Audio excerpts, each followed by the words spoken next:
ഗരീബ് നവാസ് ഖാജ മൊയിനുദ്ദീൻ ചിസ്തിയുടെ അജ്മീർ. ചരിത്രത്തിൽ അജ്മീർ എന്ന പ്രദേശം കൈയടക്കി വെച്ചിരുന്ന പല ഭരണാധികാരികളും ഉണ്ടായിട്ടുണ്ട്. എന്നാൽ AD 1200 മുതൽ ഇന്ന് വരെ അജ്മീർ ഖാജയുടേത് മാത്രമാണ്. തൻ്റെ ആത്മീയതയും മതപ്രബോധനവുമായി കഴിഞ്ഞ അദ്ദേഹത്തെ എല്ലാ മതവിഭാഗത്തിൽ വിശ്വസിച്ചിരുന്ന ജനങ്ങളും ഒരുപോലെ ബഹുമാനിക്കുകയും ആദരിക്കുകയും ചെയ്തു. സൂഫിസത്തിൻ്റെ സുവർണ കാലഘട്ടത്തിലേക്കുള്ള വാതിലുകൾ ഖാജയിലൂടെയാണ് ഇന്ത്യൻ ഉപഭൂഖണ്ഡത്തിൽ തുറക്കപ്പെടുന്നത്. അനാസാഗർ തടാകത്തിലെ വെള്ളം ഒറ്റയടിക്ക് വറ്റിച്ചതും പൃഥ്വിരാജ് ചൗഹാന്റെ ഒട്ടകങ്ങളെ നിശ്ചലരാക്കി നിർത്തിയതും തുടങ്ങി എത്രയെത്ര കഥകളാണ് തലമുറകൾ കൈമാറി ഇന്നും ജീവിക്കുന്നത്. വാളുപയോഗിച്ച് ഒരു രാജ്യം കീഴടക്കാൻ എളുപ്പമാണ്.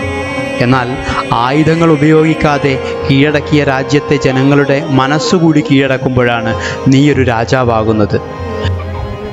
ആ പറഞ്ഞത് ശരിയാണെന്ന് മനസ്സിലാകാൻ അജ്മീറിൽ വന്നാൽ മതി.